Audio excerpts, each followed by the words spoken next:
Perkenalkan, nama saya Randy Jona ID, nomor BP 1910858001. Dalam video ini saya akan menjelaskan tentang skripsi saya dengan judul Hambatan Perdagangan dan Investasi Indonesia ke Madagaskar. Penjelasan pertama adalah tentang latar belakang masalah. Dengan adanya globalisasi, perdagangan menjadi sangat penting bagi perekonomian banyak negara.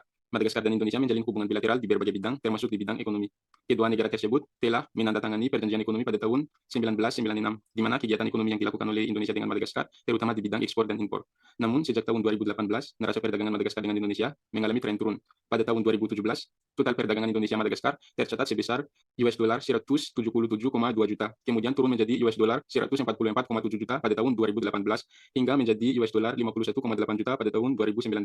Semakin rendahnya neraca perdagangan Indonesia-Madagaskar disebabkan oleh perubahan nilai ekspor Indonesia ke Madagaskar yang menurun secara drastis sejak tahun 2018 yang dapat kita lihat di tabel ini. Selain itu, selama acara Indonesia Trade, Tourism and Investment Expo pada tahun 2021, Marco Rahartina sebagai konsul kehormatan Republik Indonesia di Tamatave menegaskan bahwa pasar Madagaskar didominasi oleh barang impor dari Tiongkok dan India. Dengan demikian, produk Indonesia masih sangat kompetitif untuk dapat menguasai pasar Madagaskar dan banyak disukai orang-orang Madagaskar. Pada tahun 2020, total impor Madagaskar dari Indonesia adalah hanya 1,43% dengan nilai impor US dollar 64,6 juta. Terlepas dari semakin rendahnya nilai impor dari Indonesia, Madagaskar dilaporkan belum pernah menerima penanaman modal asing atau Foreign Direct Investment (FDI) dari Indonesia. Kedutaan Besar Republik Indonesia di Antananarivo, Madagaskar mengatakan bahwa hingga saat ini belum ada perusahaan Indonesia yang melakukan investasi di Madagaskar. Untuk rumusan masalah, Madagaskar sebagai negara yang memiliki posisi geografis yang strategis, yaitu sebagai penghubung Asia dan Afrika, dapat menjadi mitra Indonesia dalam hal perdagangan dan investasi. Madagaskar dan Indonesia telah menandatangani perjanjian ekonomi pada tahun 1996. Namun, hingga saat ini Indonesia belum termasuk dalam pemasok utama Madagaskar. Sejak tahun 2018, nilai ekspor Indonesia ke Madagaskar semakin turun. Dari US dollar 58,7 juta, turun menjadi US dollar 53,8 juta pada tahun 2020. Selain itu, Indonesia hanya menguasai 1,43% dari total impor Madagaskar pada tahun 2020. Dalam hal investasi, Madagaskar dilaporkan belum pernah menerima penanaman modal asing atau FDI dari Indonesia hingga saat ini. Berdasarkan rumusan masalah tadi, maka pertanyaan penelitian ini adalah apa hambatan perdagangan dan investasi Indonesia ke Madagaskar? Adapun tujuan penelitian ini, yang pertama menganalisis hambatan perdagangan Indonesia dengan Madagaskar, kedua untuk menganalisis hambatan investasi dari Indonesia ke Madagaskar. Manfaat penelitian ini, secara akademis, penelitian ini dapat membantu dalam mengembangkan pengetahuan para penstudi ilmu hubungan internasional dan lainnya untuk memahami konsep hambatan perdagangan dan FTI. Secara praktis, penelitian ini dapat memberikan masukan kepada pemerintah Madagaskar untuk menghilangkan segala hambatan perdagangan terhadap produk dan barang dari Indonesia, mendorong perusahaan-perusahaan Indonesia untuk berinvestasi di Madagaskar, dan meningkatkan hubungan ekonomi antara Indonesia dengan Madagaskar. Untuk tinjauan pustaka, peneliti menggunakan 8 referensi. Penelitian ini menggunakan pendekatan liberalisme, yaitu kerjasama internasional melalui proses saling ketergantungan di bidang ekonomi. Kedua, menggunakan konsep hambatan perdagangan internasional menurut Michuo, Thomas, Petros, dan Michael dalam The World Trade Organization, Law, Practice, and Policy, yang terdiri dari tarif, kota, administrative trade policies, trade trading enterprises, safeguards, dan technical barriers to trade. Yang ketiga adalah barriers to FDI atau hambatan FDI, yang terdiri dari ketidakstabilan politik, pembatasan pemilik asing, infrastruktur yang tidak memadai, dan ketidakstabilan mata uang dan nilai tukar. Untuk metode penelitian, jenis penelitian ini adalah penelitian kualitatif eksplanatif. Batasan waktu atau timeline penelitian ini adalah tahun 2014 hingga 2022. Selain itu, peneliti berfokus juga pada analisis terhadap hambatan perdagangan dan investasi Indonesia ke Madagaskar yang akan disinggung oleh pendekatan liberalisme, konsep hambatan perdagangan internasional, dan konsep hambatan FDI. Masalah dalam penelitian ini akan dilihat hanya pada satu sisi saja, yaitu hambatan-hambatan yang ada di Madagaskar. Kemudian, unit dan tingkat analisis. Unit analisa penelitian ini adalah hambatan perdagangan dan investasi. Unit eksplanasi adalah hubungan Indonesia-Madagaskar di bidang ekonomi. Tingkat analisis adalah tingkat negara bangsa. Untuk teknik pengumpulan data, penelitian ini menggunakan data primer yang diperoleh melalui wawancara dengan perwakilan dari KBRI di Antananarivo, Madagaskar, dan data sekunder yang diperoleh melalui studi pustaka. Untuk teknik analisis data, dalam penelitian ini, penulis menggunakan metode analisis data menurut penulis sendiri yang terdiri dari 6 langkah sebagai berikut. Yang pertama, mengumpulkan data untuk analisis, yaitu data tentang hubungan bilateral Indonesia-Madagaskar, data tentang dinamika perdagangan internasional dan investasi asing Madagaskar, dan data tentang hambatan perdagangan dan investasi Indonesia ke Madagaskar yang diperoleh dari hasil wawancara dan studi pustaka. Kedua, mengelompokkan data dengan memisahkan data tentang perdagangan internasional dan investasi asing. Ketiga, mereduksi data, di mana peneliti hanya mengambil data-data yang dibutuhkan untuk menjelaskan masalah penelitian.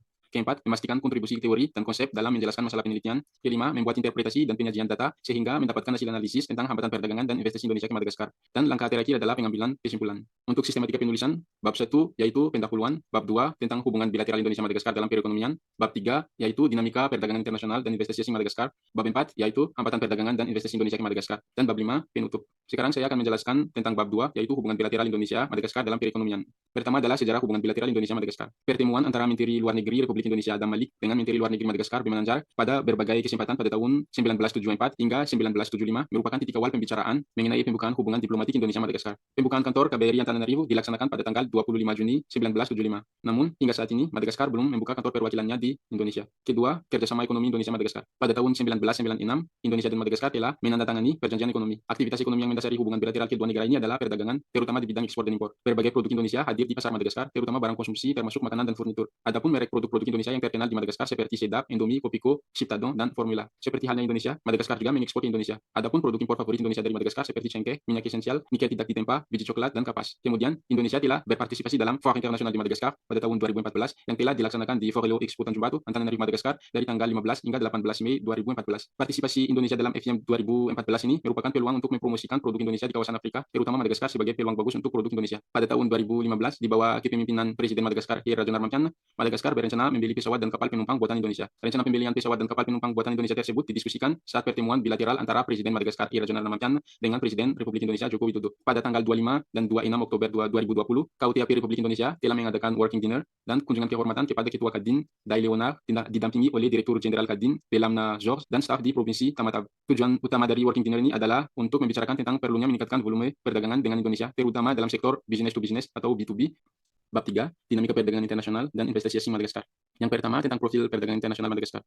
Perdagangan internasional menyumbang 46,9 produk domestik bruto Madagaskar atau PDB. Sebagian besar pendapatan negara ini adalah melalui bea cukai, pajak impor, dan pajak pertambahan nilai atau PPN atas barang impor. Madagaskar merupakan negara eksportir ke 139 dan importir ke 137 di dunia. Pelanggan utama Madagaskar adalah Prancis, Amerika Serikat, Jerman, Tiongkok, dan Belanda. Sementara pemasok utamanya adalah Tiongkok, India, Prancis, Uni Emirat Arab, dan Afrika Selatan. Untuk investasi asing Madagaskar, menurut laporan investasi dunia UNCTAD tahun 2021, Madagaskar menerima arus masuk FDI sebesar $359 juta pada tahun 2020. Namun, angka ini menurun dibandingkan dengan tahun 2019 yang mencapai $474 juta karena krisis ekonomi global terkait dengan COVID-19. Bagi Madagaskar, Prancis, Mauritius, Tiongkok, dan Amerika Serikat tetap menjadi investor utama. Kemudian, kebijakan perdagangan internasional Madagaskar. Terdapat langkah-langkah dalam kebijakan pemerintah Madagaskar yang secara langsung mempengaruhi impor, yaitu registrasi, prosedur kepabeanan, penyelesaian sengketa, dan prosedur banding, distribusi di perbatasan, dan larangan, pembatasan kuantitatif, dan perizinan. Untuk kebijakan investasi asing, penanaman modal di Madagaskar diatur dalam Undang-Undang Nomor 2007-036 tanggal 14 Januari 2008 tentang penanaman modal di Madagaskar yang mengatur perlakuan yang sama antara penanam modal asing dan penanam modal nasional. Berikut adalah kerangka hukum untuk FDI di Madagaskar, yaitu masuknya dan pendirian FDI dan pengurusan dan perlindungan FDI. Kemudian strategi pemerintah Madagaskar tentang perdagangan internasional dan investasi asing. Strategi pemerintah Madagaskar tentang perdagangan internasional dan investasi asing dapat dibagi menjadi dua, yaitu lembaga-lembaga dan rezim perdagangan internasional dan investasi asing. Masing-masing memiliki fungsi yang berbeda dalam memfasilitasi perdagangan dan investasi di Madagaskar. Rezim di sini mencakup berbagai organisasi internasional tentang perdagangan dan investasi di mana Madagaskar merupakan anggota serta hubungan bilateral Madagaskar di bidang perdagangan dan investasi dengan negara lain. Bab 4 dalam penelitian ini membahas tentang analisis terhadap hambatan perdagangan dan investasi Indonesia ke Madagaskar. Bab ini dibagi ke dalam dua bagian besar. Dalam bagian pertama, peneliti menjelaskan permasalahan seputar perdagangan Indonesia dengan Madagaskar dan kendala-kendala investor asing dalam menciptakan bisnis di Madagaskar. Sementara dalam bagian kedua, peneliti memberikan analisis terhadap hambatan perdagangan dan investasi Indonesia ke Madagaskar. Bagian pertama, permasalahan seputar perdagangan Indonesia dengan Madagaskar. Pembahasan pertama dalam bagian ini adalah penerapan safeguard terhadap produk Indonesia oleh pemerintah Madagaskar.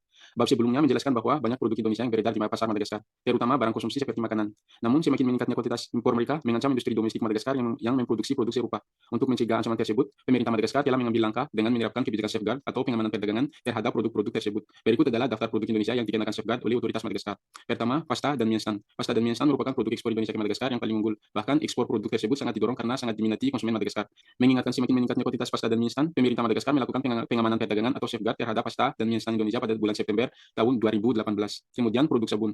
Otoritas Madagaskar menganggap produk sabun Indonesia mengganggu kinerja industri domestik yang memproduksi produk serupa karena memiliki kualitas yang kompetitif dengan jangkauannya di negara ini. Sebagai tanggapan terhadap tantangan ini, pemerintah Madagaskar menerapkan penyelidikan safeguard produk sabun dari semua negara, termasuk Indonesia pada tanggal 14 Agustus 2019.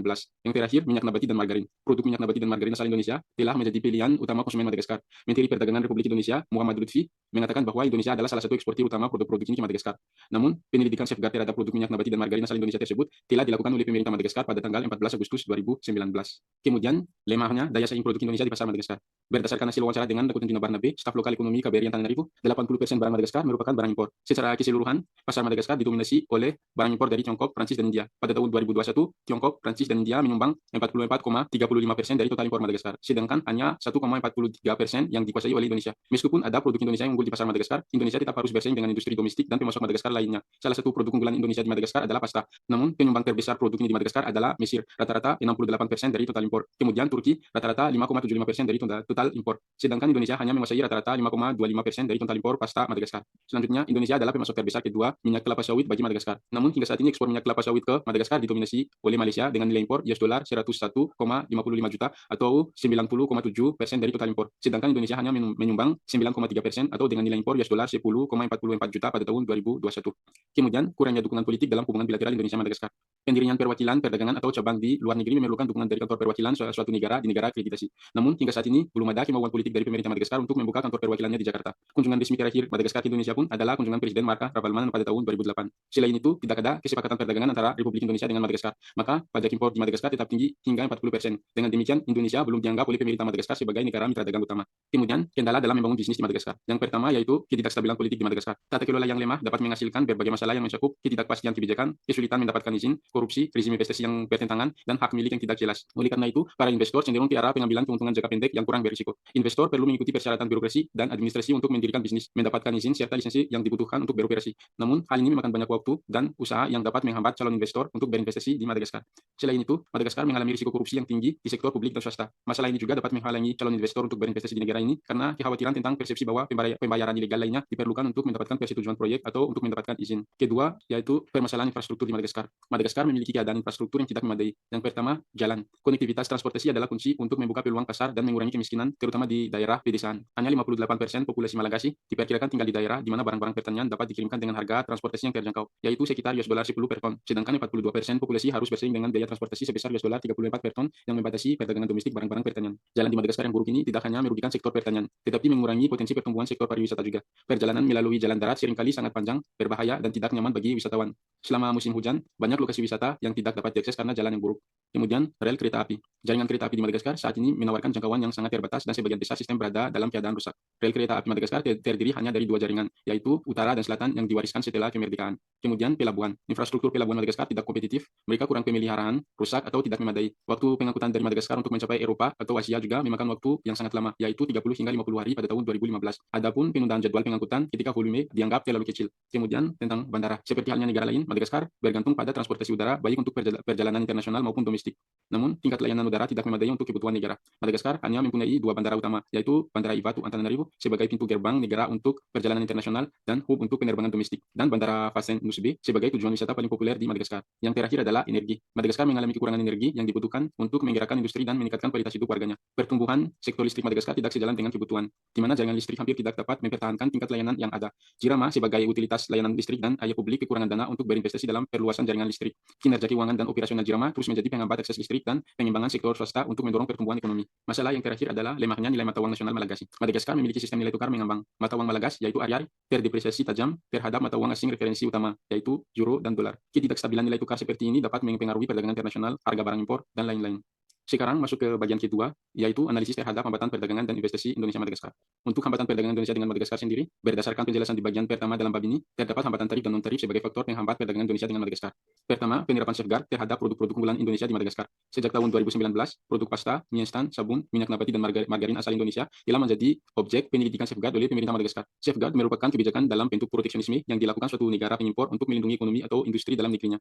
Sebagai negara berkembang, industri domestik Madagaskar belum dapat bersaing dengan produk impor, termasuk dari Indonesia. Dengan demikian, potensi impor produk-produk Indonesia tersebut menjadi ancaman akan merugikan industri dalam negeri Madagaskar yang memproduksi produk serupa.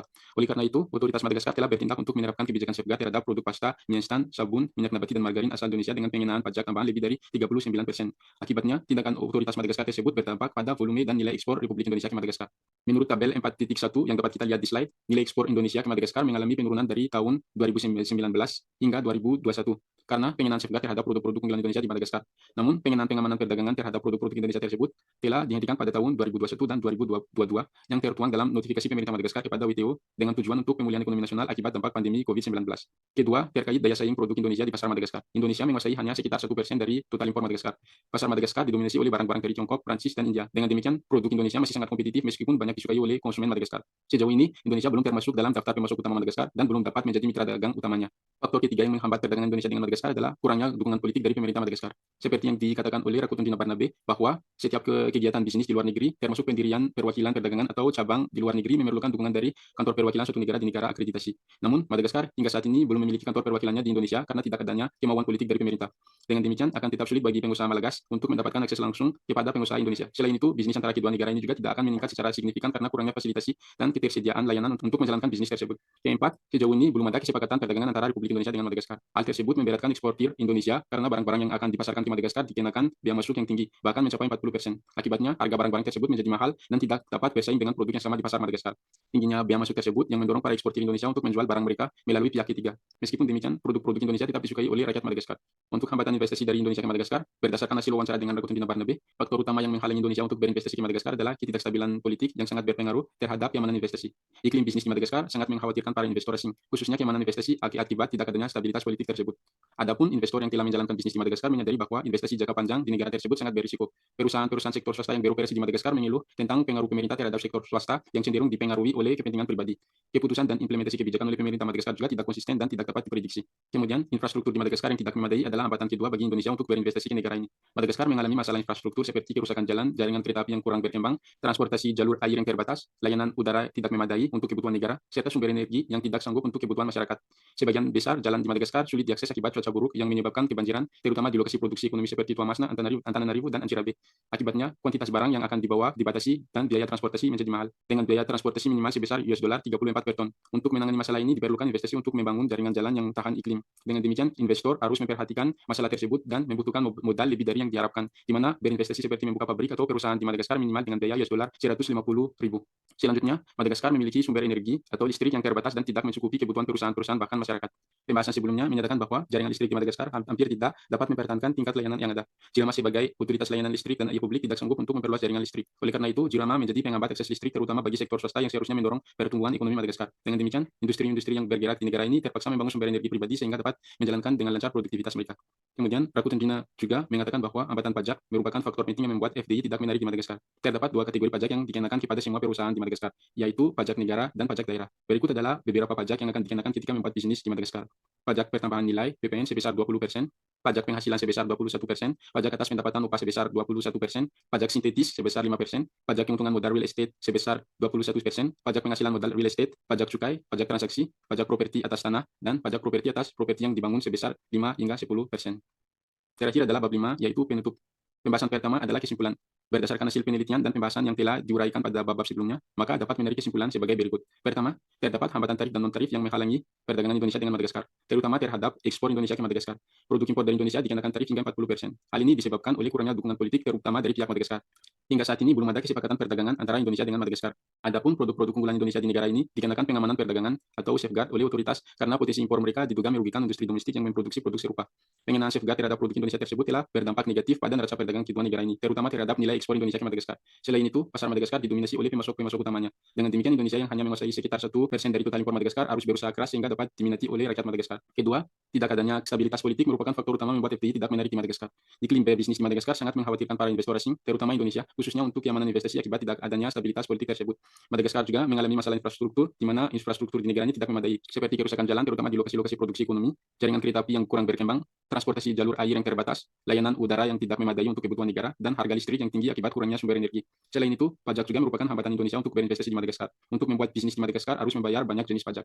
Sekian penjelasan tentang skripsi saya. Mohon maaf apabila ada kesalahan, dan jika ada komen atau pertanyaan, dipersilakan. Terima kasih.